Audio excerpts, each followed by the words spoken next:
الرحمن الرحیم۔ ایک بہت ہی غمناک اور افسوسناک خبر آج آپ کو سنانے جا رہا ہوں، جو کل ہی سننے میں آئی ہے۔ آخر دنیا میں کیا چل رہا ہے اور ہم لوگ کس قدر غفلت میں پڑے ہوئے ہیں، ہمارے بچے کہاں جا رہے ہیں، ہمیں کچھ معلوم نہیں ہے۔ اور پھر جب بالکل معاملہ سروں کے اوپر آ جاتا ہے اور حد سے گزر جاتا ہے، پھر ہماری آنکھیں کھلتی ہیں۔ خبر 2 دن پہلے کی ہے، پاکستان کے کسی علاقے کی، کہ وہاں پر پب جی کھیلنے والے ایک 16-17 سال کے لڑکے نے اپنی ماں کو، اپنی 2 بہنوں کو اور ایک بھائی کی جان لے لی اور ان کو موت کی گھاٹ اتار دیا، قتل کر دیا اور موت کی نیند سلا دیا۔ یعنی وہ پب جی کھیلنے کا اتنا عادی ہو گیا تھا، پب جی کا ایسا لور بن گیا تھا کہ بغیر اس کو چین ہی نہیں آتا تھا، اور نہ اس نے اس کے جنون میں آ کر اور اس کے جوش میں آ کر اپنی ماں کو دیکھا، نہ کسی بہن کو دیکھا اور نہ کسی بھائی کو دیکھا۔ ماں جو اس قدر عظیم ہستی ہے، جس سے بڑھ کر دنیا میں کوئی ہستی نہیں، اس نے اس کو بھی کچھ نہیں سمجھا اور سب کو اڑا دیا۔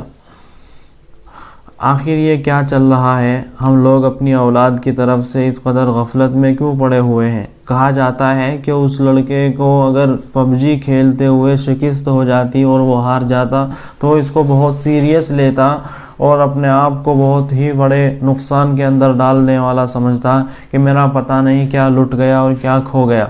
اس لیے کئی دن تک اپنے آپ کو کمرے میں بند رکھتا، تنہائی میں رہتا، باہر نہ آتا، اسی کے غم میں مبتلا رہتا اور اسی کے اس میں ٹینشن میں آ کر اس طرح جو چاہے جنون میں قدم اٹھا لیتا۔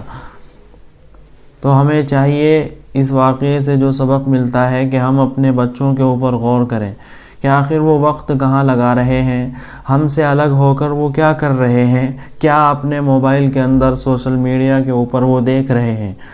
آج جو سب سے بڑا فتنہ پھیل رہا ہے وہ اسی اسکرین اور موبائل کی وجہ سے پھیل رہا ہے، لیکن ہم لوگ سمجھتے نہیں ہیں۔ مائیں اپنے چھوٹے چھوٹے بچوں کو اگر ان کو کام کرنا ہوتا ہے تو ان کو سکون میں لانے کے لیے موبائل پکڑا دیتی ہیں۔ اب وہ موبائل چل رہا ہے اور وہ بچہ اس کو دیکھ رہا ہے تو وہ صحیح ہے اور سکون میں ہے۔ جہاں اس سے موبائل لیا گیا تو وہ رونا شروع کر دیا اور ادھر ادھر بہکنا شروع کر دیا۔ تو آخر ہم شروع ہی سے ان کو موبائل کا نشہ ڈال رہے ہیں اور اس کی عادت ڈال رہے ہیں۔ مائیں اور بھی کچھ کر سکتی ہیں، ایسے ہی باپ اور بھی کچھ کر سکتے ہیں ان کا دل بہلانے کے لیے اور ان کو سکون پہنچانے کے لیے۔ اس موبائل سے تو اپنے بچوں کو بالکل دور رکھیں، بالکل بھی ان کے پاس نہ جانے دیں۔ ہمیں چاہیے کہ ہم اس طرح کی چیزوں سے اپنے بچوں کو بچائیں، خاص طور سے پب جی سے، اور ایسے ہی حکومت سے بھی ہم مطالبہ کرتے ہیں کہ وہ اس کے اوپر پابندی لگائے۔ پابندی تو جیسا کہ سننے میں آیا تھا لگی تھی، مگر ابھی بھی کسی نہ کسی موبائل میں چلتا ہی رہتا ہے، تو اس سے بچنے کی بہت کوشش کریں، بڑا نقصان دے رہا ہے اور اس سے معاشرے اور سوسائٹی میں ایک بہت ہی گندگی پھیل رہی ہے۔ اللہ تعالی ہماری حفاظت فرمائے۔